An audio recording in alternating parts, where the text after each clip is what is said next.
Okay, I think we can go ahead and get started. Good afternoon, everyone. I'm Haley Hadaball. I'm the Events and Programs Manager here at the NTC. I'd like to welcome you all to our Tech Coach on Time Management and Productivity. And I'd like to introduce our speaker today. This is Kenneth Brennan, and he is an engineering specialist at Accenture.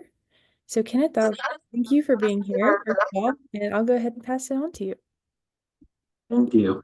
Yeah, that was a great introduction. So just a little bit more background. I work at a company called Accenture. It's a global consulting firm, over 800,000 people. It's giant. I've been here for almost 4 years, and engineering specialist is a great title because nobody knows what I actually do. Really, all I am is I'm just a software development lead. So I lead teams to deliver different software engagements. I mainly work in the public sector, so I work a lot with state clients. So that's where most of my experience is, software development, back-end sort of engineering processes. But with this particular topic, I actually have a lot of experience because I've actually worked both remote and in person. I graduated college in 2019, and my first job was at a small insurance company where I was in office 5 days a week. Um, so I'll go ahead and go to the next slide here. What are we going to be talking about today? We've got a little bit about what actually is productivity. It's a word that's tossed out a lot. I'm not really sure when you hear that word, how much of it is actually registering as what it is. We'll talk about kind of the different ways of working and how things have changed over the last 5 years in office, remote, and hybrid. And then just some general time management tips and tricks. And there will be time for questions at the end. So, what is productivity? I found this great quote: the ability of an individual, team, or organization to work efficiently within that time to maximize output. That's a lot of words for something that's a little bit simpler than that. I like to think of productivity as I have a to-do list and I set a timer for 1 hour, and how much in that hour can I actually get done? And then I measure productivity by could I have gotten more done or did I kind of slack off a little bit, right? When you're working, when you're doing homework, when you're studying, there's always times where you're not 100% focused on the tasks in front of you. And so we're going to talk a little bit about how can you make sure that the tasks in front of you are being done as efficiently as they can, and how can you maximize that? So I've got a good example here. Let's say that we have a to-do list. Here's everything you have to do in a night. We have math homework, studying for an exam, playing an instrument, and picking out an outfit for tomorrow. And so, how would you maximize your time doing the above activities here? It's hard to say, right? You know that there are some things that are important, and there are some things that you want to do, like picking out an outfit or maybe playing an instrument. But if you don't do your math homework or you don't study for the history exam, it's going to affect, other areas of your life. And so, if you were looking at this, you have to ask yourself, what's important, and can I do any of these tasks later? And kind of prioritize what needs to be done now, and maybe what can be done later, or maybe what can be done in parallel, right? So if you're doing your math homework and you solve three problems, maybe you reward yourself by going in and playing the trumpet for 5 minutes, and then you come back to your math homework, and we'll talk a little bit more about how you can reward yourself. So that's my idea of productivity. Um, we'll move on to kind of what are the new ways of working. So every single company uses one of these three. They're either in office, they're fully remote, or they're hybrid. Like I mentioned, I've done all three before. Remote is probably my favorite. Right now, I am on a hybrid schedule, so I try to go into the office at least once a week. I don't always make it. There at my company, there is no hard return to office orders yet. We are still kind of come in when you can, and so that's been great. Um, really with each of these three ways of working, there's distinct ways you need to think about the work that you're doing. So, for example, if you're in the office, you're probably going to focus more on tasks where you can be in person. Me doing software development doesn't really make a lot of sense for me to be in the office if I'm going to be staring at my screen for 8 hours a day, heads down, headphones on, talking to nobody. But if I needed to work with somebody else on those tasks, or we needed to have meetings, the in-office style, that's where it really shines. And we'll talk about that more in a minute. I did just want to touch on remote and hybrid. These have been great. They provide flexible schedules. You can really, I find it's easier to be more productive when I'm working alone and kind of in a solitary environment, but it does have its cons as well. And then hybrid is really kind of the best of both worlds. It's really just about how you navigate it. So I do want to move on to in-office productivity. I touched a little bit on the pros here, but I'd like to run through these. So it's easier to collaborate.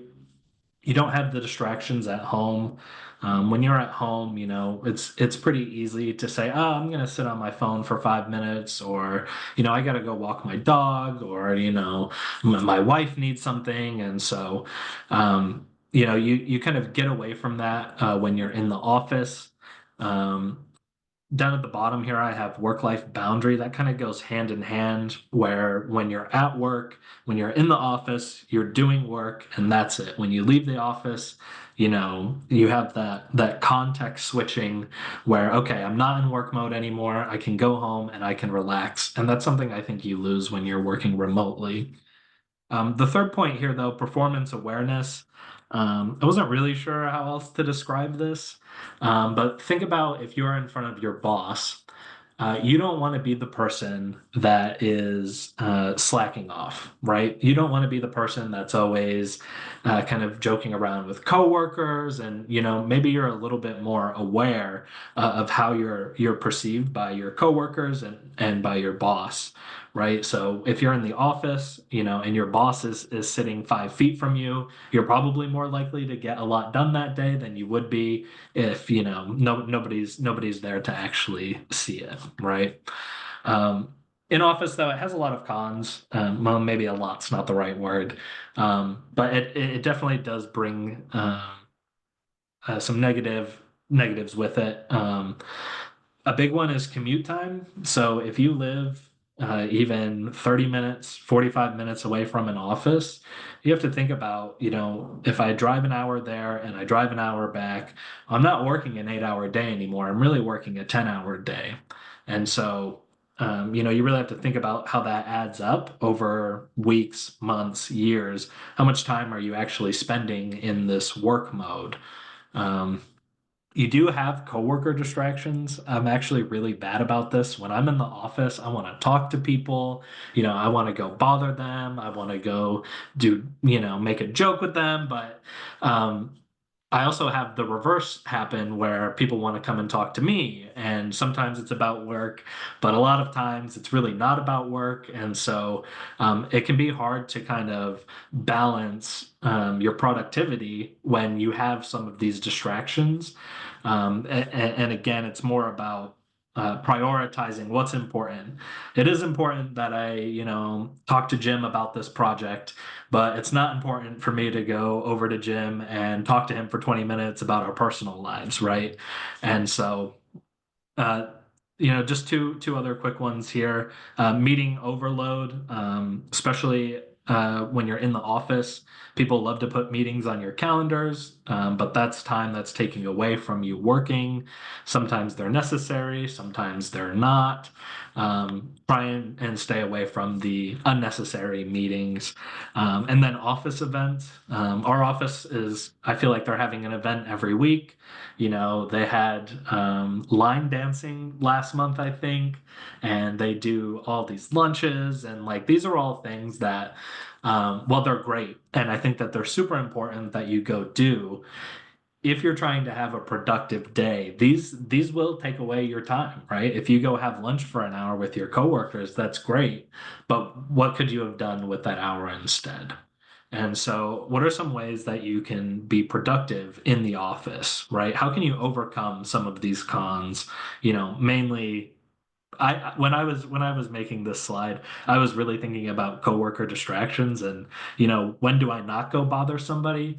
Well, there's really three main ways that you can maximize your productivity. The first one is time blocking.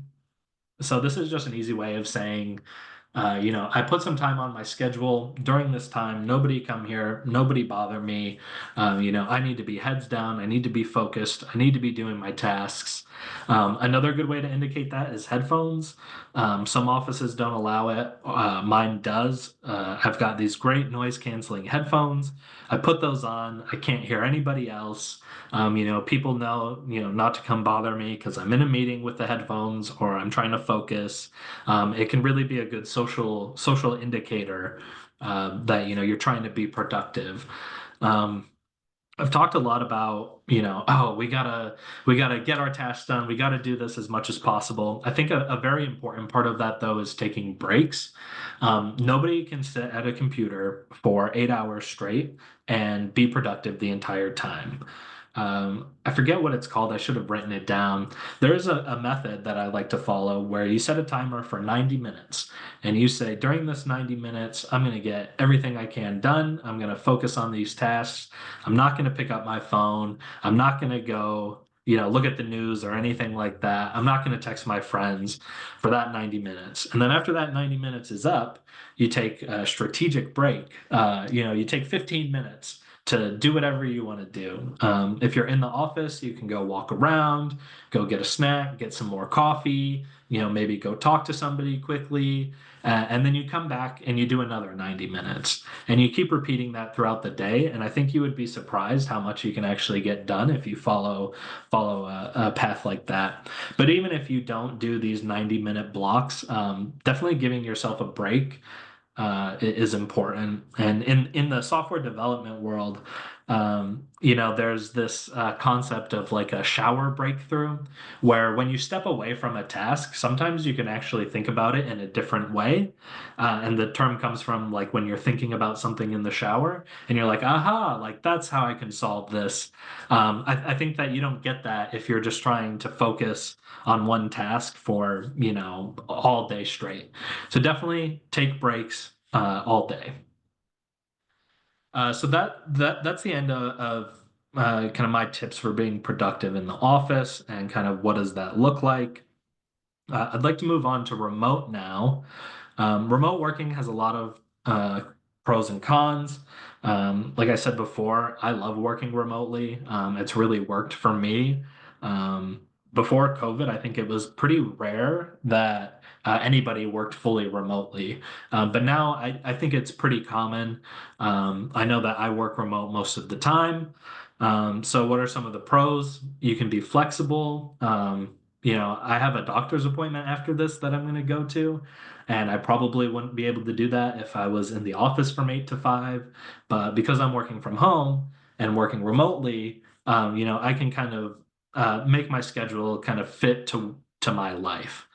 Another great benefit, no commute. I talked about if you spend an hour getting to the office and an hour back, that's a 10-hour day. Um, but when you're working remotely, you don't have to worry about that. You have your 8 hours, your 8.5 hours, however long you're working that day, and then that's it. You can shut your laptop and you can be off. You get a solitary workspace.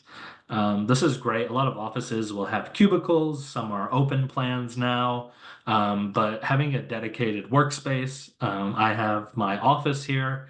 I'm completely alone. I've got nothing to come and bother me. And so when I need to focus on a task, I don't have to put on noise canceling headphones. I can just focus on the task.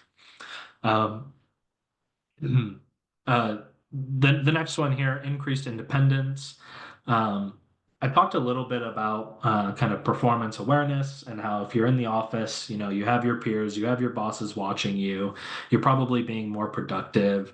When you're working remotely, you don't have that pressure to always be on. You do get a little bit more independence. You don't have your coworkers saying, hey, coming up to you and saying, hey, I need you to do this right now. You do get a little bit more flexibility in how you're spending your time when you're working remotely. But remote productivity has a lot of cons too, right? There's a lot of things that can distract you when you're working remotely. I know a big one for me is my phone. I'm sure all of you have the same problem. It's right there, 24/7 internet access. It's great. We love it, but it is not good for your productivity, right? If you're spending time on your phone, you're not spending time doing what needs to be done. And phone's not the only one. I think that that's the biggest one, though, that most people struggle with. Um, there's all sorts of other distractions. Yesterday, a trash truck came and hit a internet line and brought it down. And my neighbor came and knocked on the door, and he said, "Hey, I just watched this trash truck take your internet out. You got to do what you need to do." And that's great, right? I loved being able to work remotely, but it took me away from the task that I was doing. And when you step away from a task, sometimes it can be harder to just come back to your desk and jump right in. So there's all sorts of different distractions. Uh, One thing that affects your productivity that I don't think a lot of people talk about is overworking. It kind of feels backwards because you think if you work more, you're going to be more productive. But actually, there's this whole concept of burning out. When you burn out, it's you're not satisfied with your job, maybe you're working long hours, and when you have those feelings and you don't like what you're doing in your job, and you're putting in all of these hours, I think that negatively affects your productivity. Whereas maybe Monday morning comes around, you're like, oh man, I just worked a 60-hour week, the weekend wasn't long enough, like I'm not going to do that much today. Whereas if you were only working a normal amount of time, um, maybe you can come right in and start your day the correct way. The other part here is you don't have that clear boundary that you do when you're in the office. When you're in the office, right, you're there, you're doing work. But when you're at home and you have your own office, it's not quite the same, right? I use my office as more than just a workstation. I have a gaming computer. I come and sit in here. There's not that clear boundary of when I'm at this desk, when I'm on this computer, I'm doing work because you're still at home. And I don't work from this desk all day. Sometimes I go sit on the couch and do whatever. And that makes it really easy, I think, to overwork. In the consulting world, I'll say that it's pretty common that people will send you an email at 6 o'clock at night, right? And I don't want to respond to that, but well, I already just spent the whole day responding to emails. What's one more at night? Because I'm working remotely. I was already here all day. I think that's something that's not really talked about a lot, but it does impact your productivity. Another con is career visibility. So while you do get the independence, if you're working from home all the time, and maybe you are being super productive, but if nobody knows what you're doing, it can actually be harmful. And then communication delays. I know a lot of the time, somebody will send me a message or they'll send me an email, and I'm just like, oh, I'll answer that later. And then later comes and I'm like, oh man, I gotta stop what I'm doing right now and answer this person because I didn't even remember to to message them back. Whereas if you're in the office, and somebody comes up to you, you're not going to say, "Oh, well, sorry, I didn't see it," right? Um, so this can also harm your productivity going the other way though, because if you're trying to work with somebody and you have this delay where maybe they're not answering your emails, and maybe they're blocking you on whatever task you're trying to do, can cause some real problems. So, how do you actually improve your remote productivity? Maybe this is an easy one. Remove your phone. Most of the day, I do not have my phone on me. I have it in the other room. It's on the charger. It's out of sight, out of mind. I'm here. I'm working. I'm doing what needs to be done. Setting a routine, it doesn't sound like it can actually increase your productivity, but I think it can. If in the morning your routine is I'm going to wake up, I'm going to go make some coffee, and then I'm going to sit down at the desk and I'm going to do work. And you get into that habit of, okay, every morning when I have my cup of coffee, I'm sitting at my desk. Now it's time to work. I think you can actually hack your brain a little bit into being like, oh, yeah, it's time to work. Like, let's go, let's do this. Um, and then again, I won't go on another long tangent about breaks, but they're just as important when you're working remotely. Again, you don't want to be glued to your desk all day because it does harm your productivity. I like to go walk my dog. It's great to get outside, get some fresh air, maybe think about things differently. So definitely important. And then our last kind of type of productivity, hybrid productivity. This is a schedule that I'm on, so I have a lot of experience with this. Some of the things that help me stay productive and manage my time wisely are to plan ahead. If you know that you're going to be in the office on, Wednesday, well, what tasks would be better suited for being in the office, and what tasks would be better for staying at home? And I touched on this a little bit, but try and have your kind of more important meetings in person, and if you can plan that ahead, any meetings or any tasks that maybe aren't entirely critical, you can go do those in the office, where maybe there's some different sorts of distractions. But then on the opposite side, when you're working remotely, the tasks that are better done when you're alone. For me, that's programming. I like to just sit down and code for as long as I can, until it's time to take a break. And so I try and break up what am I doing on this day when I'm in the office, and what am I doing on this day, when I'm working from home. And in the same vein, prioritizing those tasks. So maybe it's more important that I stay home this day because I know I have to do this coding assignment. I need 4 hours of uninterrupted time. I don't want to be distracted by what's in the office. This is super important. So maybe I'll stay home this day. But then another day, you're like, oh, well, I don't really have that much to do. I might as well go into the office and talk to people and do whatever I need to do, right? So you kind of got to weigh out what's the best environment for me to work in, on this day. I think a good example for this that maybe some of you can relate to is a group project versus doing homework. So when you're doing a group project, maybe you're going to the library or you're meeting up at someone's house, and you're doing this group project. You guys are in the same room together. I like to think of that as the office. Like those are the type of tasks that are better done when you're in person. But on the opposite side of that, if you're just doing, some math homework or whatever type of homework you're doing, it's just you're just doing it by yourself. Those are the type of tasks that I like to do when I'm working remotely. And you might have some experience with all of this. I know some schools do hybrid schedules, and so hopefully this can help you prioritize things. So there's some simple time management tips and tricks. I know a lot of this presentation was about what is it like in the office, what is it remote, but on a more general level, there's a lot of things I do to manage my time wisely. I set clear goals and priorities. You can't see it. I do have a whiteboard here behind me, and it's got a big to-do list of all the things that I needed to do today. I've prioritized it from most important to least important, and I'm not doing great. I've got about half done, and it's already almost 2:30 today. So, and that's fine, right? When we talk about productivity, I don't think you should shame yourself if, one task takes too long or one task, gets done sooner and you maybe spend some more time not being productive. There's definitely a balance there, right? But if you're prioritizing things, you have a clear path of what does my time look like. I think that you can really be effective when you're working through things.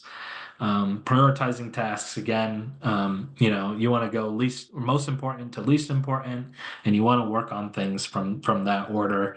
If we think back to the example at the beginning, doing my math homework and studying are probably more important than picking out an outfit for tomorrow.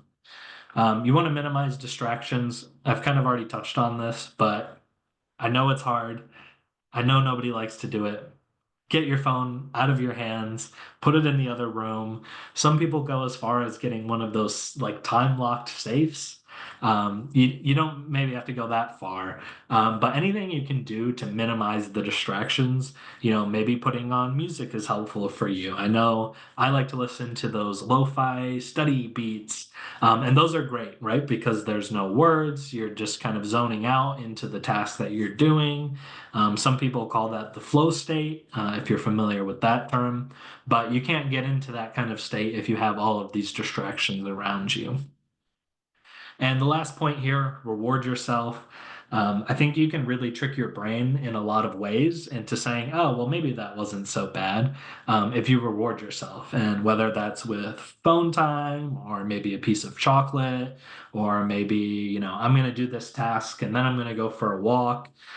You can actually feel more productive even if you haven't been more productive, right? So if you say, okay, well, I just did this task and now I get to go outside for 15 minutes. You can trick your brain into saying, wow, man, I really did a lot today. I mean, look at how many times I got to reward myself.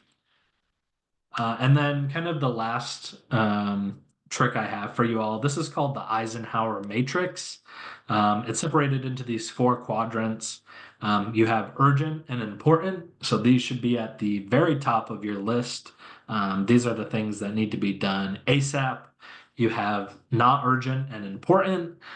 So there's some things that, okay, well, I need to get this done. I know I need to study for my exam, but it's not for a week, so maybe I can carve out some time over the weekend and I can spend my time studying.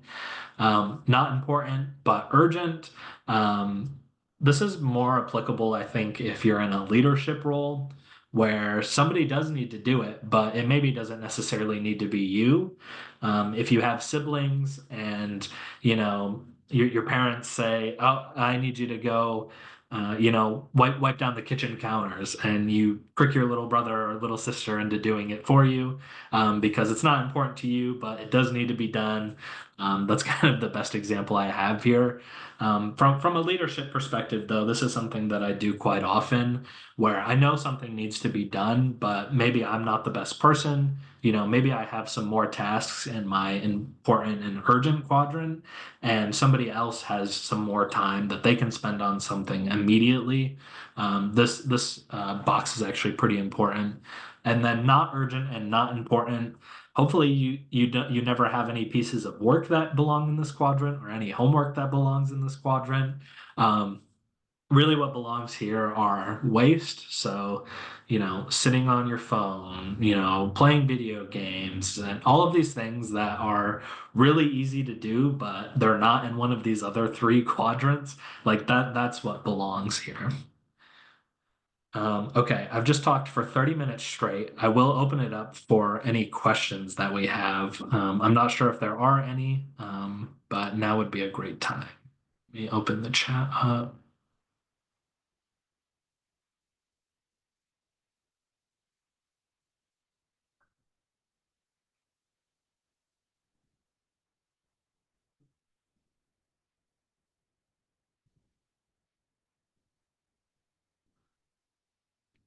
Yeah, yeah, please, if anyone online has questions, please let me know. I'll be happy to answer them. Thank you.